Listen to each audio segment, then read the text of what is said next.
अस्थि से इस लिगामेंट या स्नायु के द्वारा जुड़ी होती है। तो यह ऊतक स्नायु का निर्माण करता है और यह ऊतक श्वेत ऊतक जो होता है कंडारा का निर्माण करता है या टेंडन का निर्माण करता है। तो जो टेंडन होता है वह पेशी से पेशी को जोड़ने का काम करता है या पेशी को अस्थि से जोड़ने का काम करता है। दोनों के पर्टिकुलर काम हो गए। ये ऊतक के द्वारा जो टेंडन जो निर्मित होता है वह हमारे शरीर में पेशी को अस्थि से तथा पेशी को पेशी से जोड़ता है। जो पीला तंतु के द्वारा जो लिगामेंट या स्नायु बनता है यह शरीर में अस्थि से अस्थि को जोड़ने का काम करता है। ठीक है। अब अगला ऊतक जालवत संयोजी ऊतक।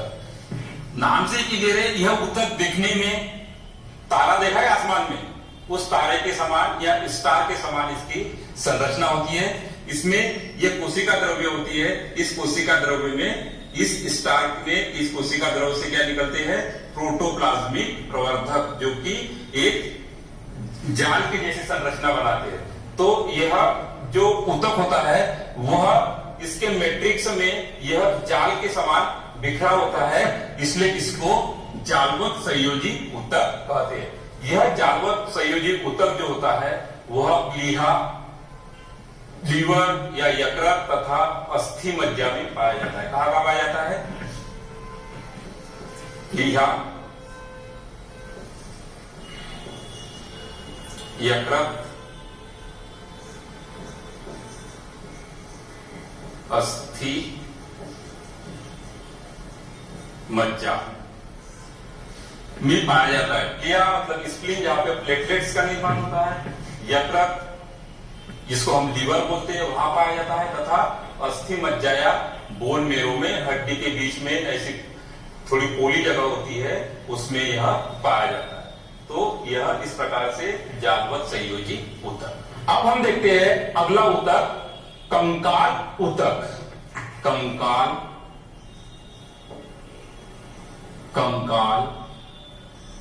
ऊतक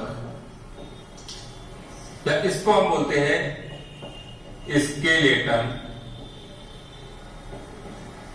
टिश्यू। ठीक है। कंकाल ऊतक यह जो कशेरुकी प्राणी होते हैं उनकी यह विशेषता होती है, क्योंकि कशेरुकी प्राणी उसका नाम ही है कि जिन प्राणियों में अस्थियां होती है या रीढ़ की हड्डी होती है उनको कशेरुकी प्राणी कहते हैं। तो यह अंतकंकाल जो होता है जिसको कि पंजर कहते हैं यह कशेरुकी प्राणी में पाया जाता है। इस ऊतक की प्रमुख विशेषता यह है कि यह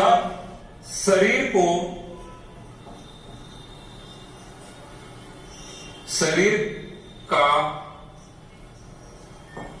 अंतःकंकाल या हम बोल सकते हैं पंजर का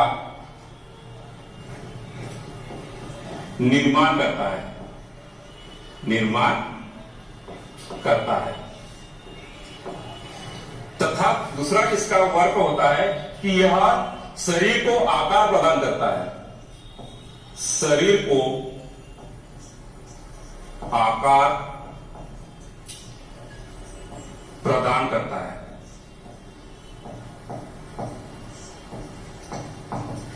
यदि आप सोचिए कि यदि शरीर में अस्थियां नहीं होती तो क्या हमारा आकार इस प्रकार से होता? बिल्कुल नहीं। आज हमारा जो आकार है वह आकार एक कहना चाहिए कि हर एक मनुष्य में एक निश्चित आकृति है ना। ऐसा तो नहीं है कि अलग अलग आकृति के हो गए, आकृति निश्चित है। तो वह आकृति इस अंतःकंकाल के कारण है। यदि हमारे शरीर की अस्थियां निकाल दी जाए तो हमारे शरीर का आकार शायद कुछ अलग होगा। अतः हम बोल सकते हैं कि हमारा जो आकार होता है शरीर का वह आकार इस अंतःकंकाल के कारण होता है। तीसरा इसका काम है कि यह शरीर में मांसपेशी पेशियों को सहारा प्रदान करता है। सहारा प्रदान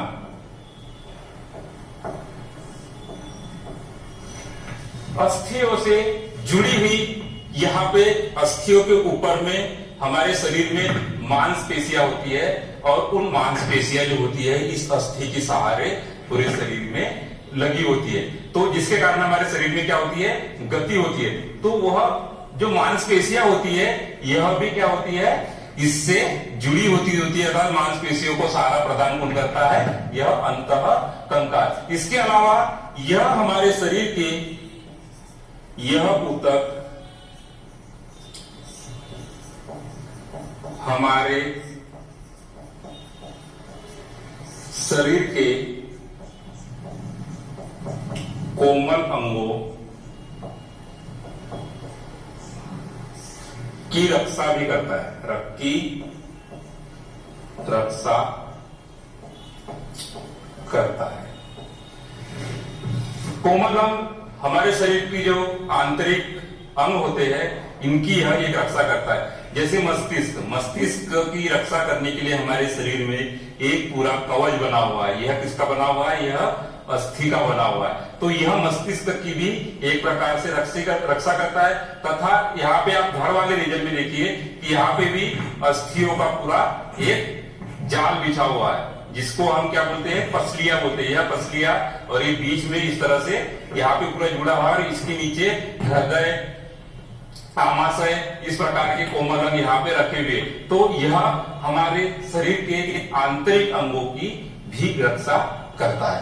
तो यह इस प्रकार से इसके कुछ प्रमुख काम हो गए।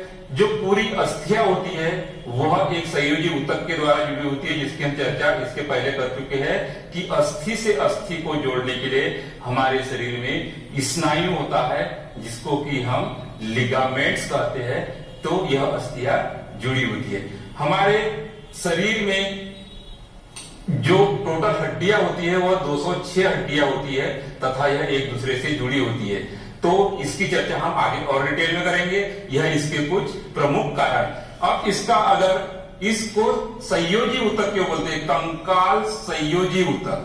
इसको कंकाल, जो कंकाल ऊतक होता है यह एक संयोजी ऊतक होता है, ठीक है। इसको हम संयोजी ऊतक भी बोलते हैं। तो उसका रीजन क्या है, एक तो इसका जो मैट्रिक्स होता है या आधार पदार्थ, इसका आधार पदार्थ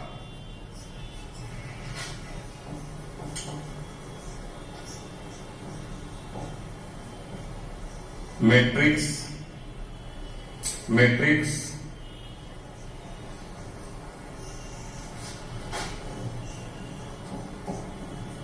कठोर होता है।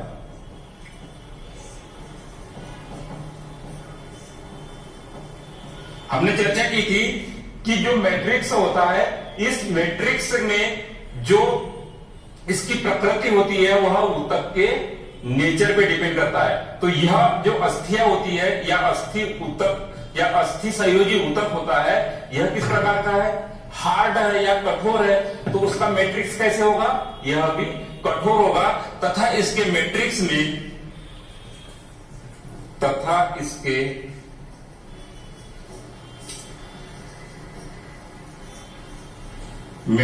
में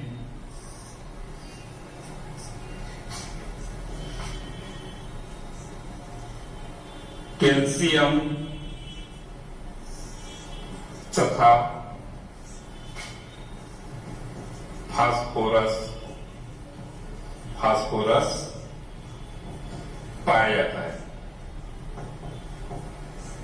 बोलते हैं ना कि हमारे शरीर में यदि कैल्शियम की कमी हो गई तो अस्थि में विकृति आ जाएगी। डॉक्टर बताते हैं फास्फोरस होना चाहिए, हमारे डाइट में कैल्शियम होना चाहिए।